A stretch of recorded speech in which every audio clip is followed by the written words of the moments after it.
이번 고난 주간에는 우리가 십자가에 대해서 여러 가지 상황을 두고 생각하고 있습니다. 오늘은 그 네 번째로 고난의 십자가에 대해서 우리가 한번 생각하며 은혜를 나누고자 합니다. 예수 그리스도께서 십자가의 고난을 당하시게 되는데 예수님이 그 십자가를 지셨다는 게 도대체 어떤 고난이 거기에 있을까 하는 생각이 들었습니다. 그 십자가를 지시고 죽기까지 어떤 고난이 그 마음속에 또 그 몸에 찾아왔을까 하는 생각을 해봤습니다. 십자가를 지기 위해서 먼저 십자가를 어깨에 짊어지고 골고다 언덕까지 올라간 그런 고난을 먼저 당하셨죠. 그 십자가의 무게가 굉장히 무겁습니다. 그래서 건강한 사람도 그 십자가를 짊어지고 언덕을 올라가는 그런 일은 좀처럼 쉽지 않습니다. 굉장히 어렵습니다. 그래서 우리 주님이 십자가를 지고 가다가 엎어지는 경우도 생기지 않았습니까? 그래서 그 연약한 모습을 보고 지나가던 사람을 붙잡아서 대신 십자가를 지게 하잖아요. 그 지나가던 사람이 우리가 잘 아는 구레네 시몬이죠. 이 십자가를 지고 간다고 하는 것 자체가 이게 참 고난 중에 고난이었습니다. 다른 사람이 이 십자가를 지고 가는 두 강도에게는 그런 것을 허락하지 않았고 군병이 예수님을 불쌍히 여겼는지 아니면 끝까지 못 지고 가겠다 하는 생각이 들어서 그런지 구레네 시몬을 붙잡아다가 대신 십자가를 지고 가게 했는데 이게 얼마나 참 부끄러운 일입니까? 세 사람이 함께 가서 십자가에 못 박히는데 그 중에서 예수님은 육체적으로 너무 연약하고 그리고 다른 사람들에게도 그렇게 불쌍한 모습으로 비춰질 수밖에 없었다는 것, 그게 얼마나 수치스러운 일인지 모릅니다. 그리고 예수 그리스도를 십자가에 달아매기 위해서 큰 못으로 손과 발목에 못을 박아버리는 그런 고통, 등골이 오싹해지는 생각만 해도 맨살을 뚫고 못이 박힌다고 생각하면 참 등골이 오싹할 정도로 그 고통을 예수님이 다 당하셨습니다. 십자가 위에서는 우리 주님이 어떤 고통을 당하셨을까? 그런데 마태복음 27장 34절에 보면 쓸개 탄 포도주를 예수께 주어 마시게 하려 하였더니 예수께서 맛보시고 마시고자 하지 아니하시더라. 이 쓸개, 이것은 그 고통을 느끼지 못하게 만드는 환각제 역할을 하는 그것을 포도주에 타서 마시게 하는 것은 어쩌면 아주 최소한의 배려라고 볼 수 있죠. 그런데 예수님은 그것을 거부하셨습니다. 내가 이것은 마시지 않는다. 그리고는 예수님이 온전히 그냥 맨몸으로 그 고통을 참아내시는데 그것도 6시간이나 그 십자가 위에서 물과 피를 다 쏟아내시면서 점점 힘들어지고 어려워지는 그 고통을 우리 주님은 환각 상태가 아니라 맨 정신으로 그 고통을 감수하기 위해서, 그 고통을 친히 감내하기 위해서 예수님께서는 쓸개 탄 포도주를 거부하셨습니다. 온전한 정신으로 이 고통을 감내하신 예수 그리스도. 십자가에 달리고 난 다음에 함께 좌우편에 있는 강도들이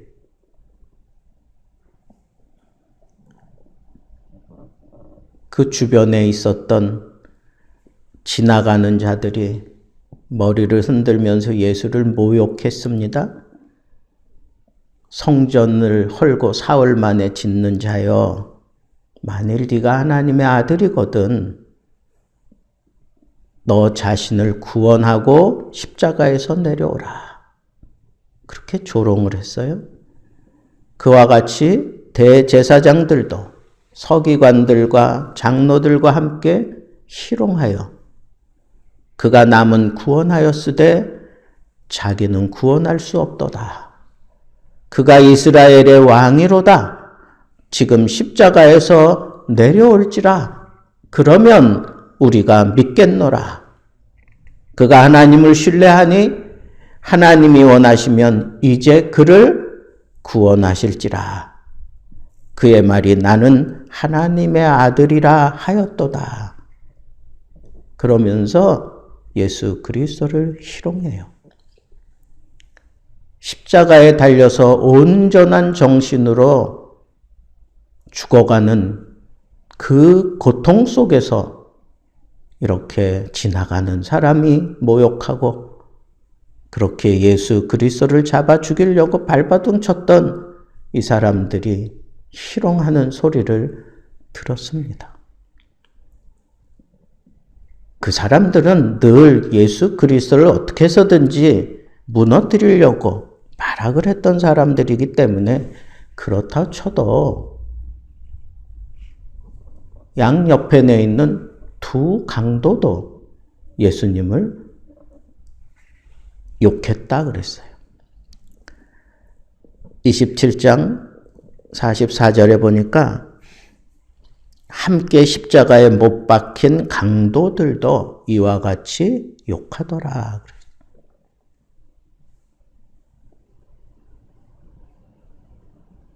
우리는 죄를 지어서 죽는다고 하지만 당신은 죄를 짓지 않았는데 이렇게 죽어간 이유가 뭐냐? 그러면서 뭐 별 얘기들을 다 했을 것 같아요. 아니, 예수님이 그 원수같이 구는 대제사장, 서기관, 이런 사람들이, 바리새인들이 그러는 것은 늘 예수님에 대해서 그렇게 못마땅해 하던 사람이니까 그렇다 치고 이 두 강도가 옆에서 함께 욕을 하며 예수 그리스도를 이렇게 모욕을 주고 욕한다고 하는 것, 그런 소리를 들어야 되겠느냐고요.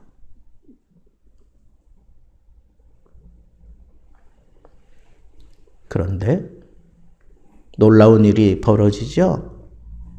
그 중에 한 강도는 처음에는 같이 욕하던 그 강도가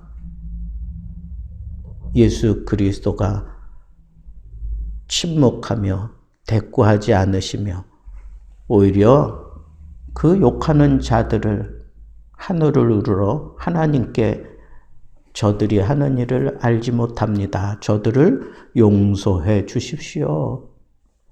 그러는 모습들을 보면서 한 강도가 다른 강도를 나무랍니다. 그러면서 예수님께 당신의 나라에 임할 때 나를 생각해 주십시오. 라고 그러며 회개하고 예수님으로부터 네가 오늘 나와 함께 낙원에 있으리라 하는 그런 선언을 듣고 구원받는 장면이 나타나고 있습니다.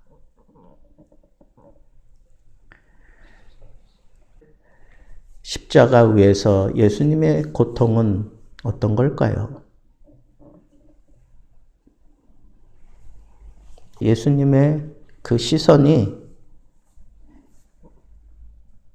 어머니 마리아에게 갔습니다. 여자여 보소서 아들이니이다 라고 그렇게 얘기를 합니다. 거기 마리아만 있었던 거 아니죠. 이모도 있었어요. 글로바의 아내 마리아도 있었습니다. 그리고 막달라 마리아가 거기 함께 있었습니다. 그런데 그 여자들 가운데 어머니에게 집중하고 있는 걸 보면 그 어머니가 눈물로 예수 그리스도를 바라보는 그것이 예수님의 마음을 참 힘들게 했던 고통 중에 고통이었습니다. 예수님을 먼저 보내는 어머니의 마음을 헤아렸기 때문에 그랬을 겁니다. 그것도 이 수치스러운 십자가에서 죽어가는 그 아들의 모습을 보는 어머니의 그 심정을 헤아린다는 게 그게 얼마나 큰 고통이었을까 하는 생각을 하게 됩니다. 그리고는 요한을 향하여 그렇게 얘기합니다. 보라, 내 어머니라, 너의 어머니다. 그 얘기는 뭐예요? 이제부터는 네가 내 어머니를 너의 어머니로 알고 섬겨라 하는 그런 부탁을 합니다. 그래서 전승에 의하면 이 요한이 이 어머니를 끝까지 곁에서 섬겼다고 그렇게 얘기하고 있습니다. 십자가 위에서 예수님이 당하는 그 고통, 그것은 하나님을 향하여 부르짖는 소리에 다 담겨져 있습니다. 엘리 엘리 라마 사박다니, 나의 하나님 나의 하나님 어찌하여 나를 버리십니까? 십자가 위에서 참 얼마나 힘들겠어요. 오랜 시간 그렇게 얼마나 힘들겠어요. 그런데 이 마음에 이 답답하고 괴롭고 견딜 수 없는 이 고통, 그냥 조용히 흘리듯이 얘기할 수가 없어요. 큰 소리로 울부짖으면서 어찌하여 나를 버리십니까? 라고 그렇게 부르짖었습니다. 우리는 이 말 하신 것만 생각해 봐도 예수님의 이 고통이 정말 극에 달했구나 라고 하는 이 사실을 느낄 수 있고, 몸으로만 고통스러운 게 아니라 이 내면의 그 고통, 그것을 이루 다 말로 표현할 수 없어서 하나님을 향하여 이렇게 울부짖을 수밖에 없었다 하는 생각을 하게 됩니다. 사람들은 엘리 엘리 소리가 나오니까 엘리야에게 도움을 청하는가 보다,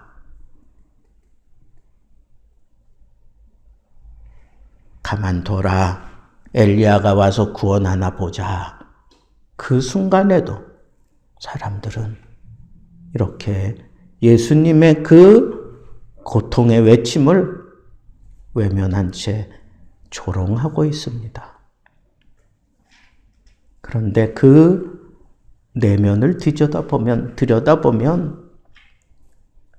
예수님이 이렇게 부르짖을 수밖에 없는 그런 상황, 죽음에 가까워져가는 그때까지 우리 하나님은 아무것도 하지 않으시고 있다는 것.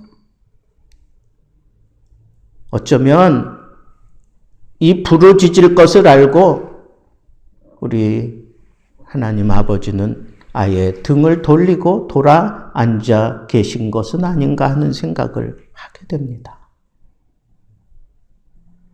돌아 앉으신 아버지를 향하여 어찌하여 나를 버리시느냐고 그렇게 부르짖은 것은 아닐까. 근데 왜 아버지가 하나밖에 없는 독자를 십자가에 달아놓고 그 외마디 비명까지도 외면한 채 그냥 등 돌리고 앉아서 고개를 푹 숙인 모습으로 가슴 아파해야만 했을까? 그것은 바로 그 길 외에는 인생들을 구원할 길이 없기 때문에 우리를 사랑하신 그 결과가 그 아들 예수 그리스도의 그 마지막 외마디 비명마저 외면해 버리고 말았다라고 하는 이 사실을 우리에게 아주 강하게 어필하고 있는 것입니다.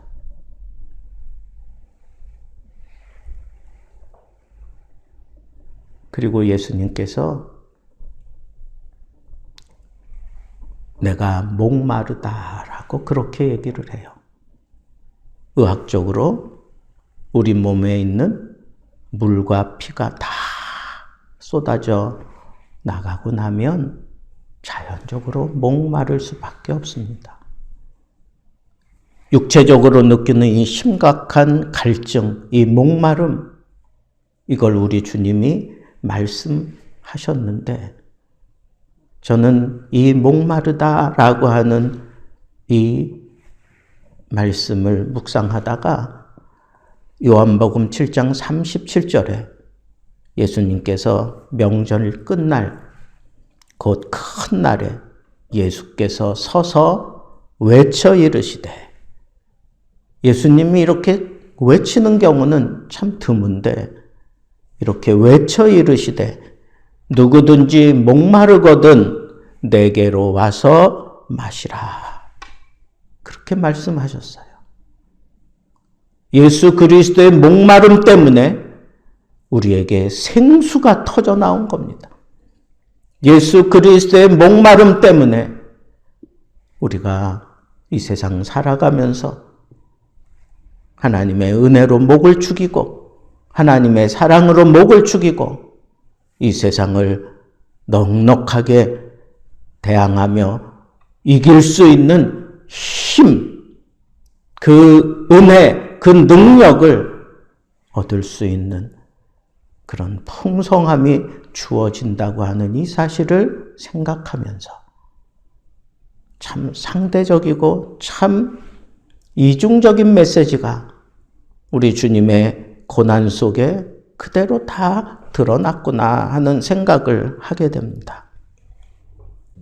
우리는 이런 예수 그리스도의 그 온전한 정신으로 고통을 감수하는 그런 모습이 바로 오늘 우리에게 이 정말 미칠 것 같은 세상을 살면서 우리가 그 안에서 예수 고통을 함께한 우리들이 이 세상 미칠 것 같이 우리에게 달려들어도 우리는 온전하게 살아갈 수 있는 힘을 얻었다라고 생각이 들고, 두 강도가 처음에는 예수 그리스도를 욕하다가 한 사람이 예수님을 묵묵히 바라보다가 그가 깨닫고 예수 그리스도의 품에 안길 수 있었던 것처럼 예수를 집중하여 묵묵히 바라보기만 해도 우리 주님은